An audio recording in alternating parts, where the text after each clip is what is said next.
Guys, welcome back to your channel journey to success. जैसे कि हमारा परम्यूटेशन एंड कॉम्बिनेशन चल रहा है, तो आज हमारी है उसकी सेकंड क्लास। ठीक है, आज हम जानेंगे कुछ इंपॉर्टेंट टॉपिक्स, प्लीज ध्यान से नोट करना। देखो, आज हमारा फर्स्ट टॉपिक है सर्कुलर परम्यूटेशन। जैसे 5 पर्सन हैं, सपोज ABCDE, इन पांचों बंदों को हमें सर्कुलर अरेंजमेंट में बिठाना है, तो कितने वेज में बिठा सकते हैं।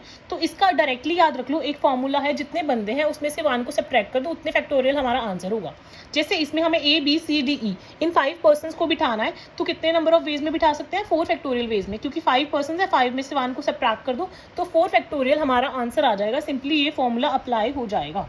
ठीक है, नेक्स्ट, अगर सपोज इस टाइप का क्वेश्चन आ जाता है, जैसे 7 वुमेन है और 7 मैन है, इन्हें हमें सर्कुलर टेबल में बिठाना है, बट कंडीशन ये दे रखी है that there is a man on every side of a women, और ये मतलब there is a man on every side of every women. तो इस टाइप से हमें अरेंजमेंट करना है। ठीक है, तो उसमें हम क्या करेंगे, सिर्फ एक ही जने को फिक्स कर देंगे। सपोज हमने एक वुमेन को फिक्स कर दिया, तो 7 वुमेन्स हैं, एक जने को फिक्स करने के कारण हमने ये वाला फॉर्मूला लगाया, तो 6 फैक्टोरियल आ गया। अब मैन को फिक्स करने की नीड नहीं है, तो वो 7 फैक्टोरियल ही होगा। तो जो इसका आंसर होगा वो होगा 6 फैक्टोरियल इंटू 7 फैक्टोरियल। तो ये ध्यान रखना, एक ही पोजीशन को फिक्स करना है। तो इस कंडीशन में हम क्या करेंगे, एक पोजीशन वुमेन या मैन किसकी भी फिक्स कर दी, 6 फैक्टोरियल, ये आपस में अरेंज होते रहेंगे, शफल होते रहेंगे, और 7 फैक्टोरियल आपस में शफल होते रहेंगे। तो इसका आंसर इस टाइप से बनेगा। I hope I am clear. अभी नेक्स्ट टाइप का क्वेश्चन है, देखो, कहते 12 पर्सन हैं, उनमें से 2 पर्टिकुलर पर्सन हैं, सपोज A और B हमने पर्सन मान ली, ये साथ में नहीं बैठेंगे, among them are not to be side by side, तो कितनी अरेंजमेंट्स पॉसिबल हैं। देखो, जो हमने वोवल्स वाला क्वेश्चन किया था ना, उसमें हम क्या करते थे कि जितने टोटल वेज हम अरेंज कर सकते हैं लेटर को, और जितने वोवल्स साथ में हैं वो वाला, तो नॉट वोवल वाला हम निकालते होते थे पिछले केसेस में। उस टाइप का ही केस है। तो अगर 12 बंदों को हमने ऐसे ही बिठाना है, कोई कंडीशन ना हो, तो 12 बंदों को बिठाने की कंडीशन क्या आएगी, 11 फैक्टोरियल आएगी, कि सारे साथ के साथ बैठे हैं, कोई कंडीशन नहीं, कुछ नहीं, तो 11 फैक्टोरियल हमारे पास आ जाएगा। बट अगर हम अभी हमारे पास ये कंडीशन गिवन है कि ये जो A और B हैं ये साथ में नहीं बैठेंगे, तो अगर हम इसमें क्या करेंगे, A और B को हम एक ही पर्सन मान लेंगे, A और B को हम एक ही पर्सन मान लेंगे, तो 12 की जगह हमारे पास कितने बंदे रहेंगे, 11 पर्सन रहेंगे। तो 11 पर्सन के लिए क्या कंडीशन आ जाएगी, 10 फैक्टोरियल आ जाएगा। 11 पर्सन के लिए ये वाले फॉर्मूला लगा के हमारे पास 10 फैक्टोरियल है। बट ये जो पर्सन है आपस में एक ही बंदे मारने के बावजूद पोजीशंस को शफल कर सकते हैं ना, तो इसका बनेगा 10 फैक्टोरियल इंटू 2 फैक्टोरियल। तो अगर साथ में अगर सारे के सारे नॉर्मली फॉलो कर रहे हैं, तो वो कैसे बैठेंगे, 11 फैक्टोरियल। बट अगर A और B साथ में बैठे हैं हमेशा की हमेशा, तो उसके लिए हमारा आ जाएगा 2 फैक्टोरियल इंटू 10 फैक्टोरियल। बट हमें क्या चाहिए कि ये दोनों साथ में नहीं बैठने चाहिए। तो टोटल जितने वेज हैं उसमें से जब ये साथ में बैठे हैं उसको हम सब्ट्रैक्ट कर देंगे, तो हमारे पास आंसर आएगा कि ये साथ में नहीं बैठे हैं। एक बार मैं दोबारा बता रही हूँ, 12 पर्सन हैं, तो 12 पर्सन नॉर्मली अगर कोई कंडीशन ना हो तो उसका आंसर आएगा 11 फैक्टोरियल। A और B हमेशा साथ में बैठे, तो उसके लिए हम क्या करेंगे, A और B को एक ही बंदा मान लेते हैं सपोज। तो 12 में से हमारे पर्सन कितने हमने मान लिए, 11। तो 11 पर्सन के लिए नॉर्मल कंडीशन क्या होगी, 10 फैक्टोरियल। बट A और B आपस में शफलिंग करेंगे, इसलिए 10 फैक्टोरियल इंटू 2 फैक्टोरियल आ जाएगा। तो ये वो आंसर आ गया कि A और B हमेशा साथ में ही बैठ रहे हैं। बट हमें चाहिए कि A और B कभी साथ में ना बैठे, तो 11 फैक्टोरियल में से 10 फैक्टोरियल इंटू 2 फैक्टोरियल हम माइनस करेंगे, तो इसकी कैलकुलेशन कैसे होगी, 11 factorial minus 10 factorial into 2 factorial. 10 factorial मैंने कॉमन निकाल लिया, यहाँ पे से सिर्फ 11 बचेगा, यहाँ पे से सिर्फ 2 बचेगा। तो जो हमारा आंसर बनेगा वो बनेगा 10 फैक्टोरियल इंटू 9। ठीक है, ये बहुत इंपॉर्टेंट क्वेश्चन है, बहुत बार पूछा गया है, तो इसको अच्छे से नोट डाउन कर लेना। ठीक है, नेक्स्ट, एन एग्जाम, उसमें एक एग्जाम है, उसमें क्या है, 10 ट्रू मतलब कुछ क्वेश्चन है, 10 ट्रू फॉल्स है, और उसको कितने वे से हम आंसर कर सकते हैं। जब भी इस टाइप का क्वेश्चन आ गया, ध्यान से देखना इसको कैसे करना है हमने। देखो, ऑप्शंस क्या है एग्जाम में, सिर्फ ट्रू और फॉल्स के ऑप्शन है, 2 ही ऑप्शन है ना, और कितने क्वेश्चन है, 10 क्वेश्चन है। तो सिंपली फॉर्मूला क्या है, 2⁻n। ट्रू और फॉल्स में हमेशा ऑप्शन 2 ही है, और कितने क्वेश्चन है उसकी उतनी पावर कर देना जितने नंबर ऑफ क्वेश्चन है फॉर एवरी क्वेश्चन। सो 2⁻10 कितना होगा, 1024। ठीक है, मैं अभी आपको डिटेल्ड एक्सप्लेनेशन नहीं बता रही हूँ, सिर्फ डिफरेंट टाइप्स ऑफ क्वेश्चंस बता रही हूँ, ताकि आपको अच्छे से समझ आ जाए। शॉर्टकट्स बता रही हूँ कि जब ट्रू और फॉल्स है तो कितने पॉसिबल वो है हमारे पास ऑप्शंस, 2⁻n फॉर्मूला होता है, जितने भी क्वेश्चन, अगर 5 क्वेश्चन है 2⁻5 हो जाएगा, अगर 15 क्वेश्चन है 2⁻15 हो जाएगा। तो उस अकॉर्डिंग क्वेश्चन चेंज होते जाएंगे। इसी टाइप का एक और क्वेश्चन है, देखो, a gentleman has 6 fruits in his 6 friends to invite. एक जेंटलमैन ने 6 फ्रेंड्स इनवाइट करने हैं, in how many ways can he send invitation cards to them if he has 3 servants to carry the cards, तो कितने veg में भेजेगा। देखो कितने सर्वेंट्स हैं उसके पास 3 और कितने फ्रेंड्स हैं 6, तो 3⁻6 हो जाएगा इसका आंसर, जो कि हो जाएगा 729। देखो अगर हमें ये शॉर्टकट नहीं पता तो एग्जाम में बहुत डिफिकल्ट होगा कैलकुलेट करना। ये सिंपल ऐसे स्कोरिंग क्वेश्चन है जिससे आप इजीली मार्क्स स्कोर कर सकते हो, ठीक है। तो 6 फ्रेंड्स को उसने इन्वाइट करना है और सर्वेंट्स कितने हैं 3, तो 3 सर्वेंट्स, एक सर्वेंट 6 को दे के आ सकते हैं 3 मतलब 3 सर्वेंट इंटू 3 करके ऐसे 3⁻6 हो जाएगा, तो 729 इसका आंसर आ जाएगा। अभी आप अपना खुद दिमाग लगाना कि हमने 3⁻6 क्यों किया है और 6⁻3 क्यों नहीं किया है, ठीक है। ध्यान से सोचना है इस चीज़ को, ठीक है। अब देखो पहले मैं आपको एक बार बता ही देती हूँ, पहले फ्रेंड को भेजने के लिए उसके पास 3 ऑप्शन है ना, पहले फ्रेंड को भेजने के लिए 3 ऑप्शन है, दूसरे फ्रेंड को भेजने के लिए फिर 3 ऑप्शन है, तीनों सर्वेंट में से किसी को भी भेज सकता है, फिर अगले फ्रेंड को भेजने के लिए फिर 3 ऑप्शन है, अगले फ्रेंड को भेजने के लिए फिर 3 ऑप्शन है। इस वजह से हमने 3⁻6 किया है। आई होप आपको क्लियर हुआ होगा। नेक्स्ट क्या है, अमित है एक लड़का, उसके पास अपर के लिए यही ऑप्शन है, 5 शर्ट्स हैं, 4 टी शर्ट्स हैं और 3 कुर्ताज हैं, और बॉटम के लिए ये वाले ऑप्शन है, क्वेश्चन है, क्वेश्चन गिवन है आपको, ठीक है। और लोअर मतलब बॉटम के लिए उसके पास 5 ट्राउजर्स हैं, 3 शॉर्ट्स हैं और 4 जीन्स हैं, ठीक है।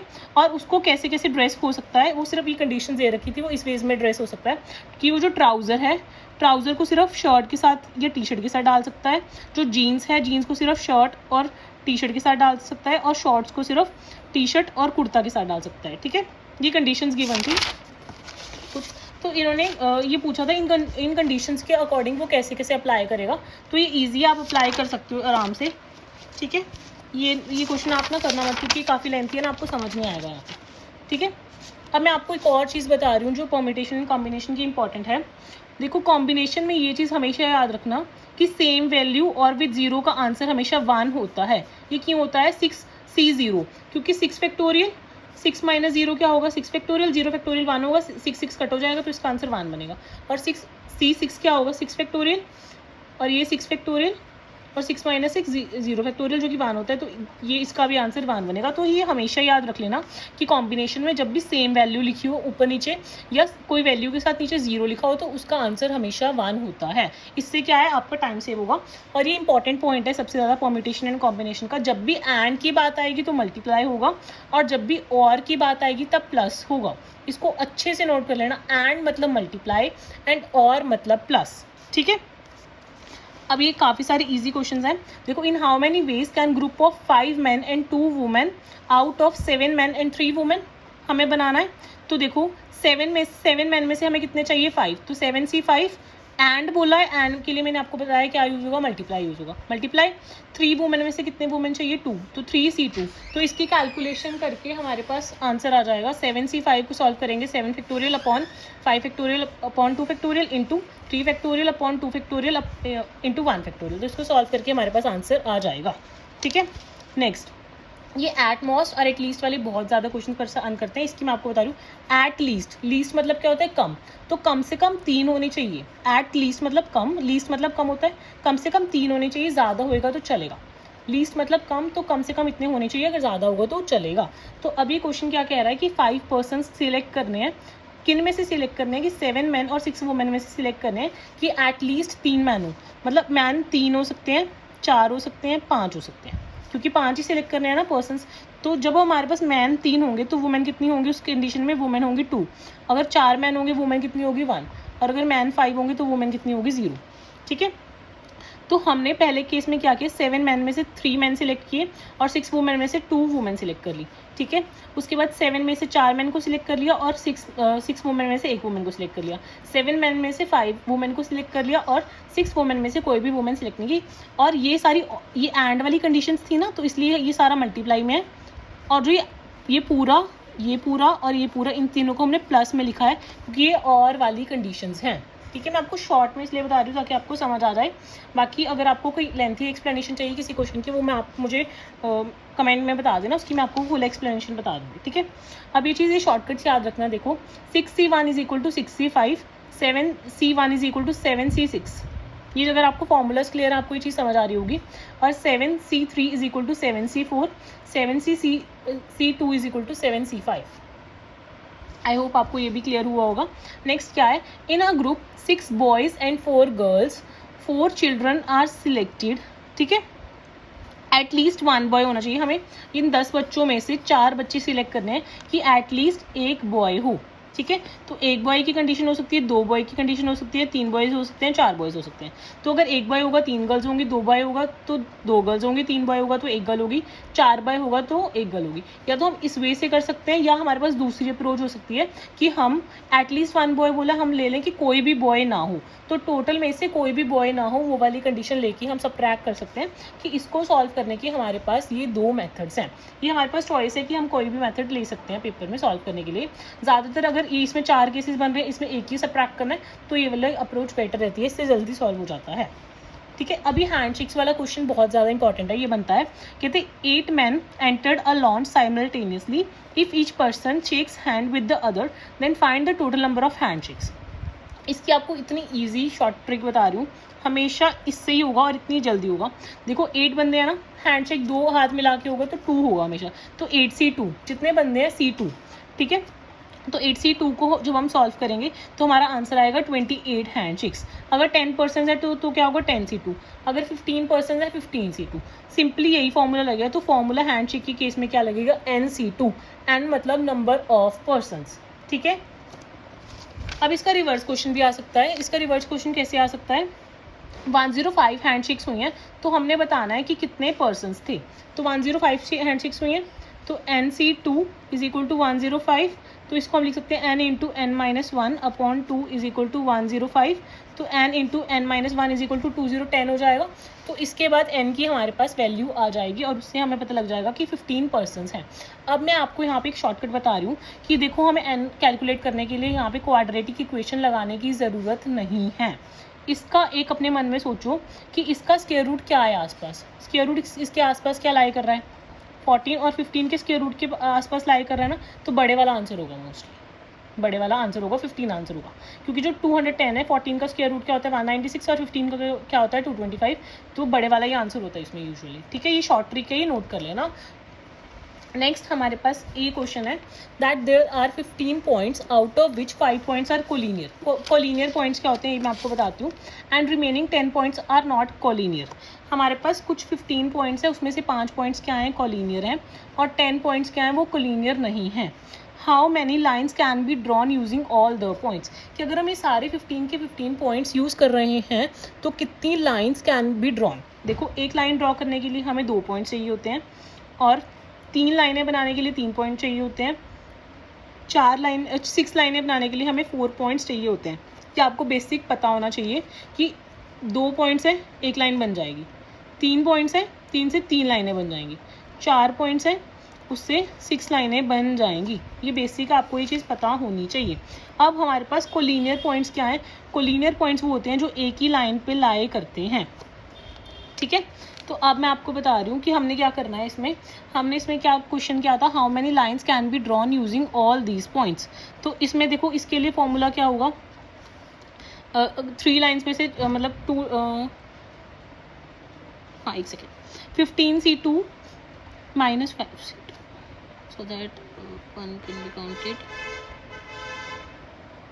1 सेकेंड के लिए होल्ड रखना।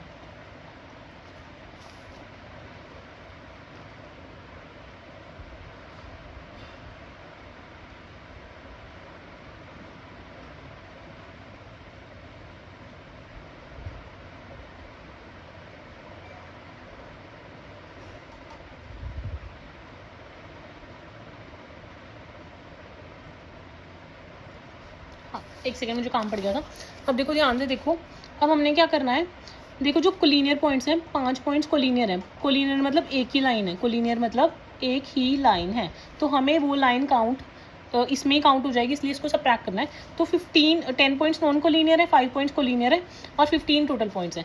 तो एक लाइन बनाने के लिए हमें 2 पॉइंट्स चाहिए होते हैं, तो 15C2 हो जाएगा। बट हम इसमें से 5C2 माइनस कर देंगे क्योंकि कोलिनियर वाले पॉइंट्स को हमें सबट्रैक्ट करने की ज़रूरत है, क्योंकि इसको कि हम एक ही लाइन काउंट करेंगे, ऐसे आलतू फालतू में और काउंट नहीं करेंगे।